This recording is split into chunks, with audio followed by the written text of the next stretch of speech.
And so it begins. The war has officially started. It's gravity versus gravity, and I just hate Shura more and more and more. And him getting punched in the face here is so very satisfying. If it weren't for the fact that I have a very big feeling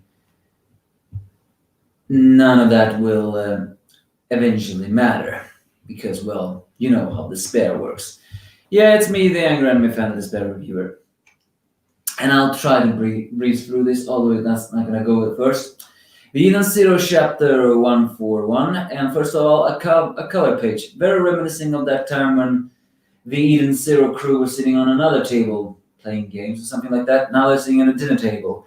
This time together with their new addition of the crew, including the Ruthor siblings. Laguna is there as well.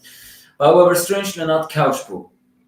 Also, it's worth noting that all the females wearing pretty sexy dresses, and it's also worth noting, well, except maybe Witch, who seems to wear a shirt, maybe because well, she's the more tomboyish of everyone else.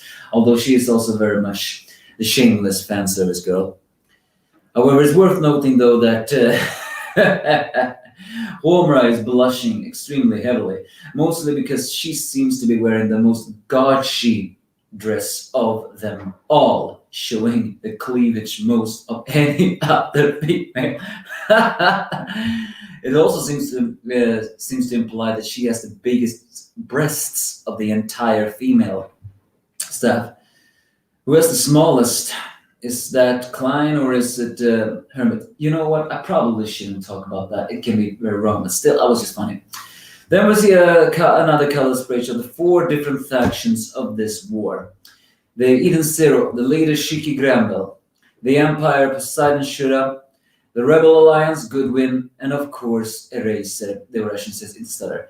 Also, fun thing here, this one shows Shura's hair color. And wouldn't you know it? It's green! And no, I'm not one to complain about bright hair colors, because I really like when the hair colors are different. But this is one of the times I have to say, Hiromashima-san, what is it with you and green hair colors? Almost every single character in this show seems to have green color. Okay, not maybe everyone, but to count, Witch, Wizard, the Ruthor siblings, one more character, and now even Shura. And to be honest, that was the last hair color I expected him to do. You know what the biggest problem is with manga and black and white ink is the fact that it's very difficult to guess that hair color. I actually thought it was going to be blonde because his hair seemed to be so bright. But nah, it's green. Is that meant to symbolize green-eyed monster, or is that to have a more delinquent-like appearance to him? I don't care. Now on to the chapter. They break through and then see the dome that encases the Nero Empire, where the Nero won.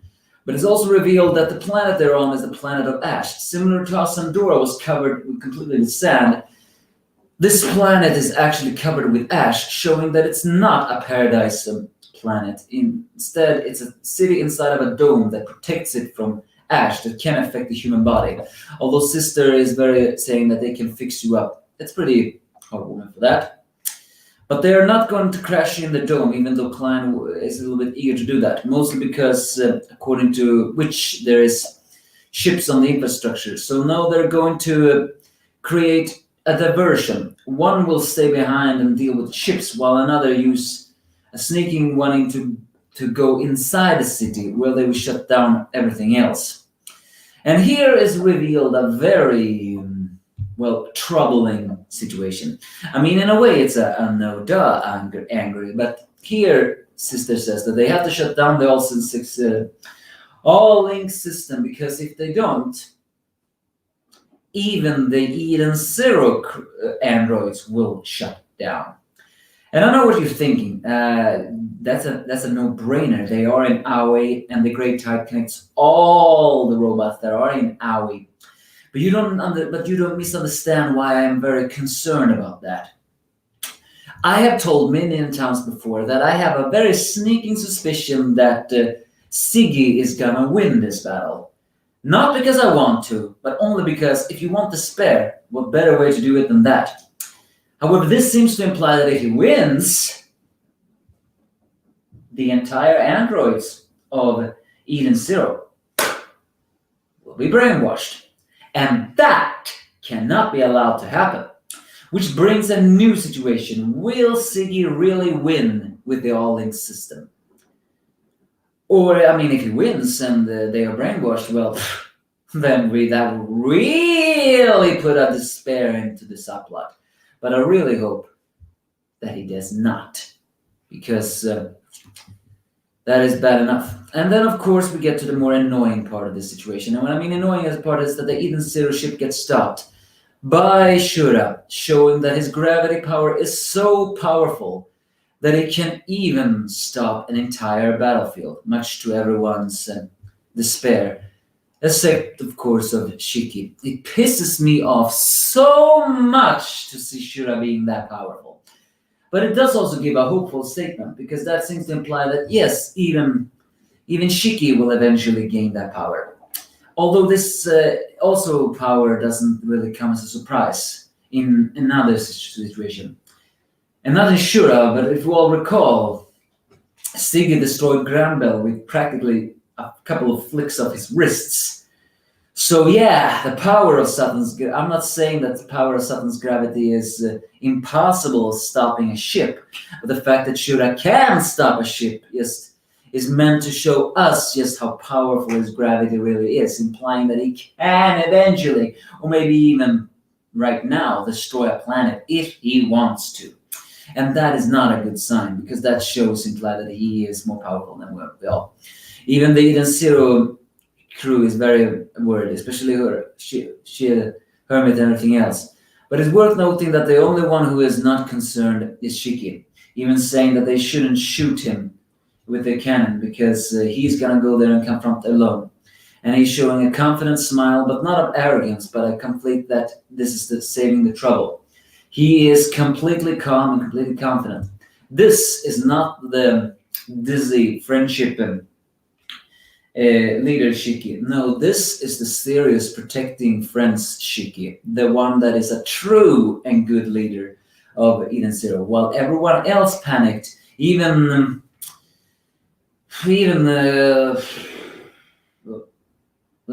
Chris was surprised that he could stop a battlefield, a battleship. But Shiki is calm, and he is willing to do it. As even though as Hermit stops this, he says trust him, and then tells Switch to drop him off while he deals with everything else. And so he drops off. As soon as Shura sees that, he actually lets go of the Eden Zero ship, showing that he actually had no intention of caring for the Eden Zero cruise ship. The one he wanted to pull out was Shiki, which is another sign of his immense arrogance and why we are meant to hate him. And then so they are introduced themselves to each other, as well as Shura begins to mock Shiki when he hears that he is raised by a robot. Of course, he then hypocritically points out that I've got no right to talk since I'm the son of a monster. So yeah, I mean, that is true. He has no right to really mock that situation. So he asks Shiki if he works for Siggy, but no, he is to stop his grandfather. And so Shura, with his menace, with his arrogant and extremely disgusting look, says that, calls Shiki a peasant and say that only commoners are supposed to live humble lives and only the royal family are allowed to do what they do. Once again showing just how much of an unstable, spoiled brat Shura really is.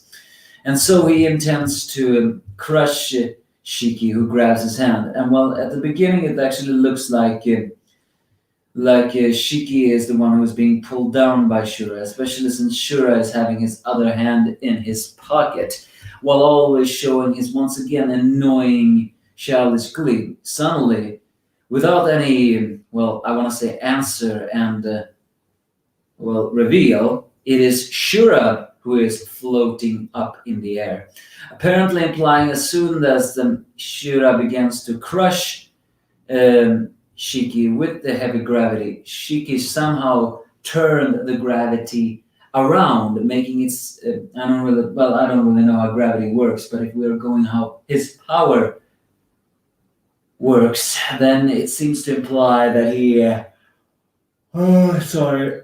that Shura pulled all the power into crushing Shiki.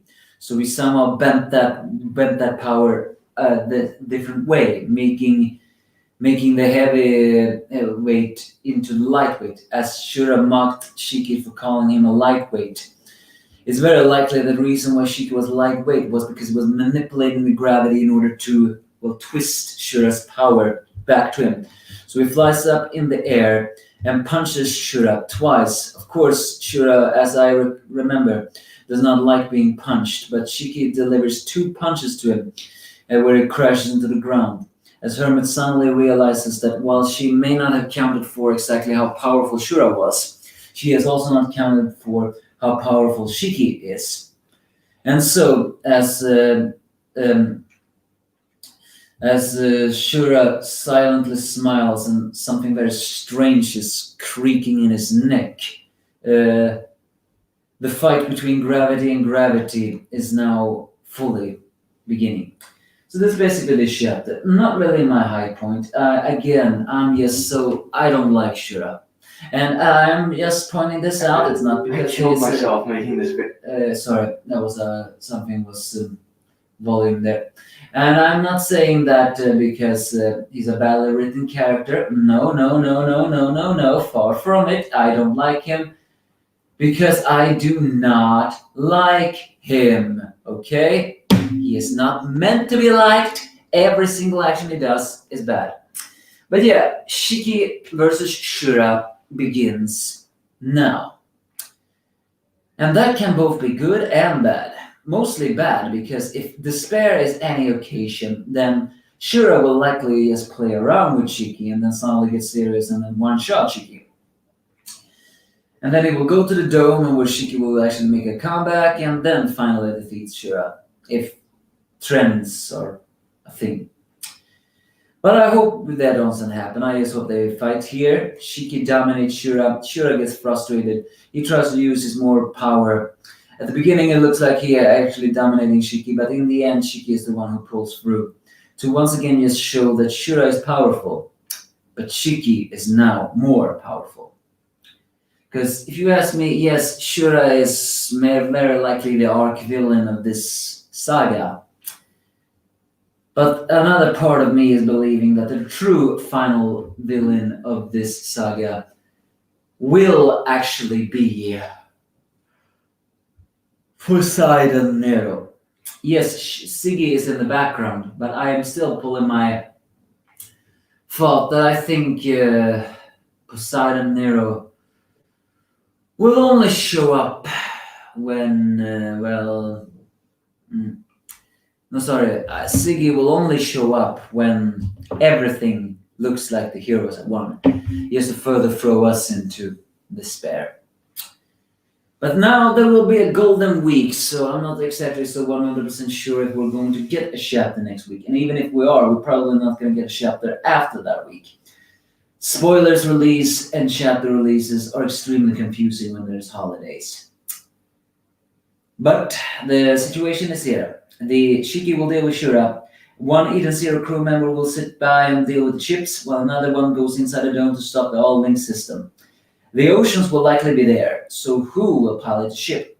Maybe the 4-star Shrine Maidens. In the end, though, let's see here. There are 5 oceans because 6 them. There's 4 oceans. Because after all, Fabio is not there and Sura was dead. Suka was dead. Let's see. Klein, Chris, Rebecca, Homera, Weiss. Nah, that doesn't work. That's 5. And if it's 4 of the oceans there, then that will not make sense. Unless, of course, Fabiano actually shows himself. Then actually those 5 going inside there and dealing with those 5 actually would make sense. While the 4-star Shrine Maidens stays on the ship, piloting it and destroying everything else. But you give me your thoughts if you have any.